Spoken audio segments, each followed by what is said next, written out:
Hello everyone, speaking to News9 exclusively for their upcoming film Haq. Very pretty Yami Gautam and Emraan Hashmi. Thank you so much for joining for this conversation. A very crucial topic as far as Indian history is concerned. Specifically, if we have to view it from the lens of one specific community. I want to ask you a story of 1985. Why do you think it is still relevant in 2025?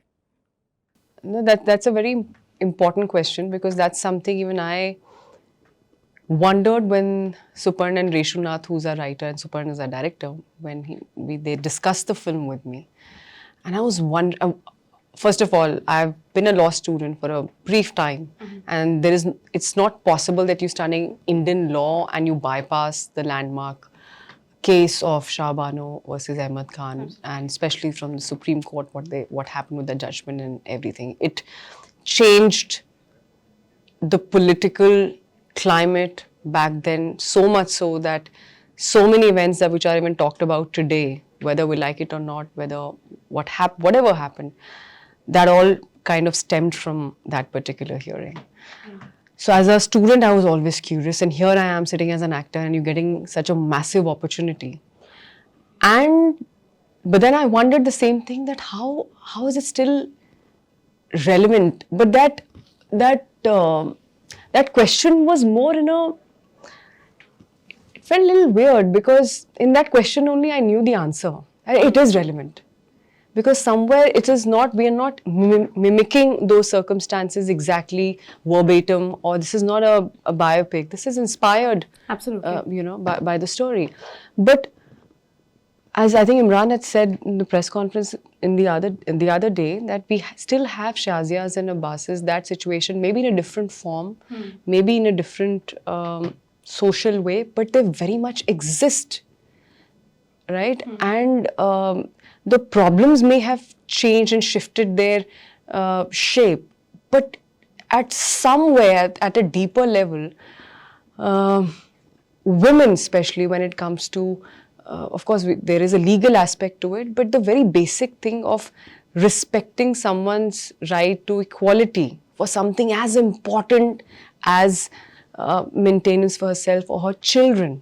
And we're talking about a time where there was no awareness also of the term awareness, I think. Absolutely. Today we have 1,000 questions and 1,000 mics in front of us. Who speaks the loudest? Everyone can get, if you can sit in a village and make a video, and people might hear that. But we're talking about back in the day, and where she's a traditional woman, and how do you do that? But somewhere I think this story speaks to each one of us, whether you are from that community, you're not from that community, you're a woman, you're a man, whoever you are, it will speak to you. Okay, fair enough. Emraan, when the script first came your way, when you did the research of the case, what was that one aspect of the story or the entire trajectory of, say, the hearings, the opposition, the defense, and also the women speaking about their struggles that struck chord with you, that, this is the story that I should be part of? I think, first of all, it is the landmark case. It is something that I knew on a surface level. I didn't really know in depth the intricacies of it. It's, again, like she said, it is inspired. There are certain aspects of this film that are dramatized. There is the interpersonal relationship, which is a beautiful interpersonal relationship between this husband and her wife, and how that relationship goes down a rocky road, and eventually you have this courtroom drama. But because I knew it on the surface level, I wanted to know more. I was very intrigued when he said, okay, this is the Shah Bano case. And I was like, okay, I know about it. And when I started getting to the depth of the script, I was like, this is such an interesting story. And coming back to your earlier question, you can remove probably just the community angle of it, the religion angle of it. I think every woman, every man can take something back from this. I think it's very introspective for men. For the male chauvinist types, the people who do stuff in a similar vein in society, the oppression on a woman, what she's subjected to, that introspection from a man's point of view is very important. And also from a woman's perspective of, okay, Shah Bano at that time, her struggle at that time, we're bringing it back to public domain. This is an example for a lot of women who probably might be going through something like this. And it's very prevalent. And again, it's not about a particular religion or a community. There are situations where you have divorces, the woman is left in the lurch. God forbid she has kids and she's not an independent woman. Yeah. And she's denied basic right to maintenance. A lot of men do that. And it's a simple message that, justice is not given, it is fought for. And this is what this woman did. She did it for herself, she did it for her children. She didn't know she's going to be an example for generations of women to come. And we can come to this in probably later about what I felt about Abbas's character, Abbas Khan, because I don't understand him. I didn't understand him when I read the script, but I did the film to understand him. I think that's what we as actors do. We might see a character, it might be very distant from who we are as personalities, from our ideology, from our thought process. But when we get into the character and play those scenes out, I'm not justifying the character, but then I can understand, okay, this is where he was coming from. Okay. So I've never played a character. He might, in hindsight, come across as a villain, as a bit of a grey character, but I couldn't play it that way. I had to play it with a guy with utmost conviction. Absolutely. So playing someone who's very distant from my ideology is a challenge in itself. So I think that's something that drew me to this subject. Interesting. Yami, when I've done your previous interviews in the past as well, I've always told you that you speak through your eyes, even if it is about just silence being depicted in a particular scene through your eyes, that specific scene from article as well. This time when I saw the trailer, what stayed with me was that हम सिर्फ औरतें नहीं हैं, हम हिंदुस्तानी मुसलमान औरतें हैं. That particular scene, I want to ask you what was going through your mind when you were delivering your dialogue, when you were actually wearing the shoe of those women who are still fighting the battle? You've pretty much answered my emotion, what I was going through. We had a monologue, both of us, and it was a pretty long one. And it was not just about literally learning those lines. You cannot gauge or you cannot laud the monologue just basis ki अरे आपने इतना बड़ा monologue किया है. No, it's about the emotion, right? It's always about the emotion. Okay, once I learned the lines, but somewhere I think I was also very conscious and very cognizant of the fact that yes, you're right. Here I am, and the lines are also as such. I mean, hats off to Rishu for Reshu, Suparn, somebody else we had on who's working with us on diction, Idrak. We all kind of sat together, essentially, of course, Reshu, and we were like, what can we write to justify her journey, to encapsulate that journey in those last 8 minutes? Because just before me, at some point, when Abbas puts forward his point of view, I cannot call him wrong. He doesn't just become the bad guy here, right? You hear him, and you hear him very carefully. He makes a point. When I read the script only, I said, this is so well written and so balanced. It cannot be lopsided. It cannot be कि last में ये होना है, तो let's work backwards. No, it's not like that. That's the beauty, I think, of that scene. But in those last 8-9 minutes, what I said to myself that I'm literally, as you said, it's not about just that one character, but each one of us, you, me, maybe our moms, maybe our grandmoms, maybe someone else who you know or you don't know, you representing a part of them in that scene. And if we've managed to kind of bring it alive on screen and the audience feels that, I think we'll feel that we've done our jobs well. Strong. Imran, fortunately or unfortunately, or you just say that time has taken its course, over a period of time, even entertainment industry is being viewed through the lens of politics nowadays. And unfortunately, I would say that such films that talk about a historical chapter or get inspired by a historical chapter, which is very crucial to Indian history, they are judged through the lens of politics. This time around, I know that after Hug's release, certain questions are going to be asked specifically over the release timing, because a lot of elections will be coming till 2026, be it the assembly elections. How exactly the team is gearing up to answer all of those questions coming your way?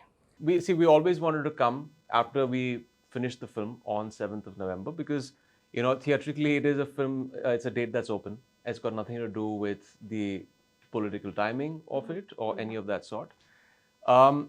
It is the environment that we are in right now. I don't know if it is something that is after maybe 2020, you have a certain social media kind of, I don't know if it's the toxicity or the narrative that's constantly flowing through social media that is sparking this thing with films coming out and this being interwoven in a lot of films.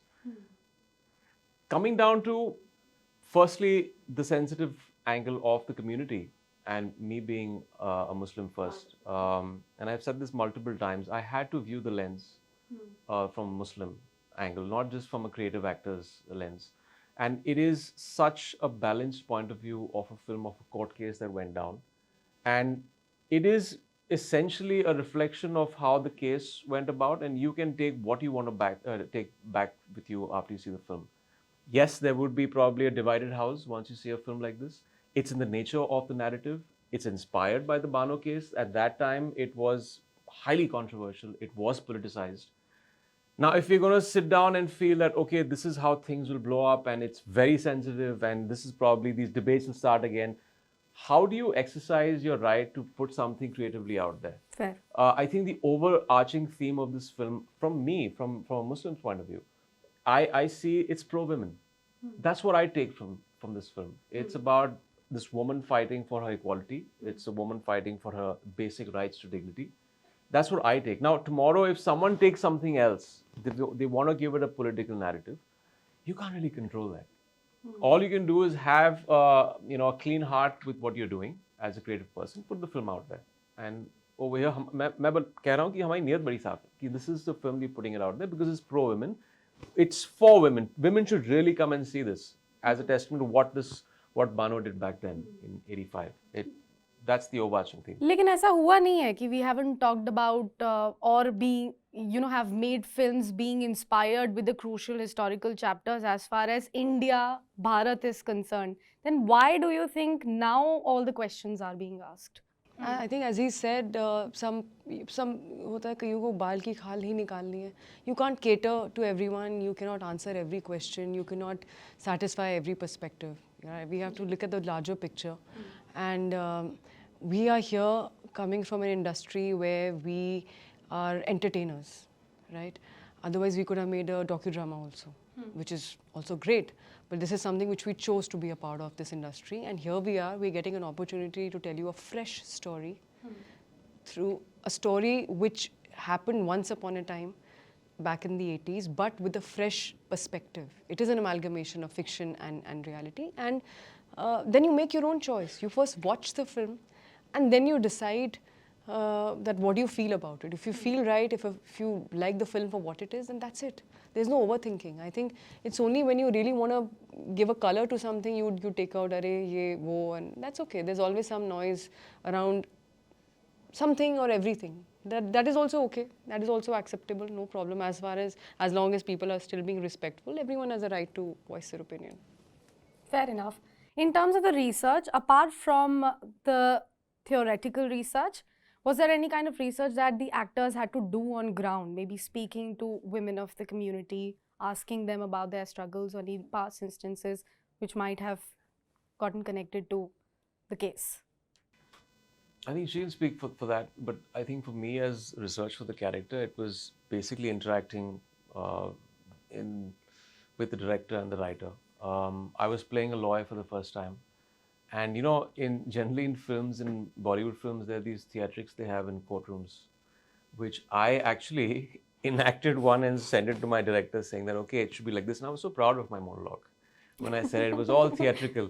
And then Suparn called me back and said, "Imran, it's great, but this is how it's done in the Sessions Court. There's a decorum there. Because it's, you have to give the decorum in court, and that goes through and through in High Court." I said, okay, now we're going by the book and it's going to be very accurate. So I had to tone it down and maneuver it accordingly. So it's real, it's explosive at the same time when you see courtroom scenes. At least for me, I'm talking from playing a lawyer's thing for the first time. And, doing these scenes with her, the scenes where there's the romance, there's the early honeymoon phase of the relationship, and then there's the feud at home. Those were just discovered on the film set. We just obviously learned our lines, and it was pretty explosive when we did those scenes because they were very well written scenes. So, I mean, I wouldn't say there's any research there. It was just about going there and just kind of putting it all in. Yeah. Were you brought to the ground to speak to some women about their story, Yami? You know, most of the answers are there in your script. And I learned this long back. That yes, sometimes on-ground research is important and all those things, but the script of Haq was so wholesome that those questions, I didn't have those questions. I was very clear of how I see Shazia Bano. As I said, you're portraying a character, a part of a character which has been there in public, the information has been there in public domain. We have only seen only handful of pictures. We don't know, there's nothing. I know of her as much as you would know. Probably you would know still more than me. So I literally went back and made my own character sketch that what would take a woman to take such a massive decision in her life, which of course she didn't realize that's the ripple effect that it's going to have for years and years to come. But how would a woman muster such courage way back in the day where the word, I think, empowerment, I don't think that or awareness was really talked about as much as openly as it is today, right? So I worked my way backwards. I knew the outcome. I just had to weigh my work, so that's kind of, and my expression, of course, with Suparn, with Reshu, out of our discussion, that how would she be, her mannerism. I have no idea. There is no single video. There's nothing. There's nothing. So it was very interesting. Baki, as far as struggles of a woman are concerned, I don't think any of us, each one of us would have our own story, you know, of every strata, of every class, of every religion. So, so keeping a lot of things in mind, I think just try to put each one of us there somewhere. Well, I can speak for myself. I'm super excited for the film. It's looking so intriguing, and I'm just waiting for 7th November to come as soon as possible. You do keep a track of your Instagram, so I'm going to put my review over there. Well, he doesn't, but I'm going to tell him, and I think for that day we are all pushing Imran to let go his detox, his digital detox that he has. Yeah, at least for Haq, aap Haq se wapas aaye. And last but not the least, I would request both of you to look directly into the camera and request the viewers why should they be heading towards the theatre. कई बार ऐसा मौका मिल जाता है life में जो कुछ ऐसे फिल्में आपके करियर में आती हैं, ऐसे रोल आपके करियर में आते हैं जिन्हें आप सोचते हैं कि अगर हम जिंदा रहे 50 साल बाद और उन्हें वापस मुड़ के देखें तो कह पाएंगे अपने आने वाले पीढ़ियों से कि कुछ अच्छा काम किया था शायद.